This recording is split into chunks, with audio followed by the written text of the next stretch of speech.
Diplomatie. Bonjour Simon Serroussi. Bonjour. Et merci d'être avec nous. Vous êtes le porte-parole de l'ambassade d'Israël à Paris. Simon Serroussi, se tiendra mardi prochain à Paris un colloque consacré aux échanges entre Israël et l'Afrique, organisé à la fois par l'ambassade d'Israël à Paris et l'American Jewish Committee. On a eu tout à l'heure avec nous Simone Rodan-Benzaken qui dirige l'IDC Europe. Pourquoi, Simon Serroussi, avoir décidé de mettre en avant ces coopérations qui s'étendent à de nombreux secteurs diplomatiques, économiques et aussi technologiques ? Eh bien, les relations Afrique-Israël ne sont pas nouvelles. Elles datent de nombreuses années. Elles sont historiques.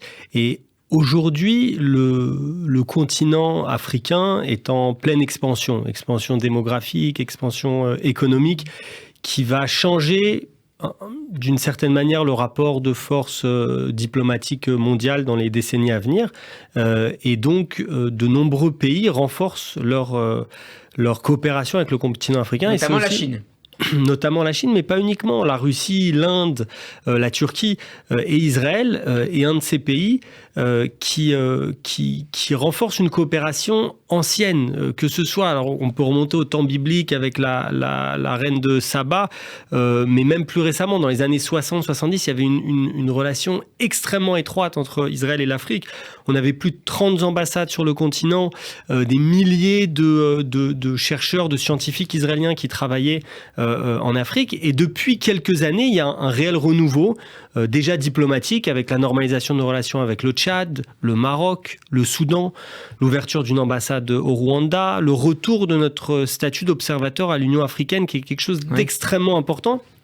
Et donc, nous avons pensé qu'il était très pertinent d'organiser une conférence avec tous les acteurs importants, diplomatiques, économiques, mais aussi des artistes, des universitaires, à la fois israéliens et africains, pour venir en parler ici à Paris. Quelques noms des intervenants qui viendront prendre la parole mardi. Bien sûr. Donc, nous aurons en vidéoconférence Yair Lapid, notre ministre des Affaires étrangères, qui donnera sa vision des relations Afrique-Israël. Nous aurons un certain nombre de ministres et d'anciens ministres africains. Nous aurons notre ambassadeur à Dakar. Nous aurons l'ambassadeur du Sénégal en France, des hommes d'affaires du Nigeria, du Cameroun, des universitaires français, maliens.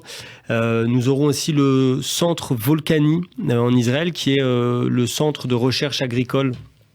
Car comme vous le savez peut-être, de nombreuses technologies agricoles créées en Israël, notamment le goutte-à-goutte, je crois. Le goutte-à-goutte, tout à fait, pour l'irrigation et bien d'autres, sont très pertinentes dans de nombreux pays africains et de nombreuses collaborations sont en place. L'avenir de ces relations est au transfert de technologies israéliennes vers l'Afrique ? L'avenir, je pense, va dans les deux sens. Il y a bien sûr un transfert de technologie d'Israël vers l'Afrique, mais il y a aussi énormément de choses qui se font aujourd'hui en Afrique. On en entend peut-être pas beaucoup parler, mais dans des grandes villes qui deviennent des mégalopoles, Lagos, Douala, Dakar, il y a toute une jeunesse dans le domaine de la tech, dans le domaine de l'agriculture qui développe aussi des technologies qui sont pertinentes à leur propre contexte. Et là-dedans, je parlerai plus de partenariat avec un savoir-faire israélien qui s'adapte et qui, combiné à ce qui se fait en Afrique, peut amener à de très belles réalisations. C'est ce qu'on voit aujourd'hui et c'est ce qu'on va être amené à voir de plus en plus dans les années qui viennent. Grande journée de conférence donc prévue ce mardi à Paris. Est-ce que les inscriptions sont libres ? Alors, les inscriptions peuvent encore se faire jusqu'à la fin du week-end. Si vous recherchez la page Facebook de l'ambassade ou Twitter, vous aurez toutes les informations pour pouvoir vous inscrire.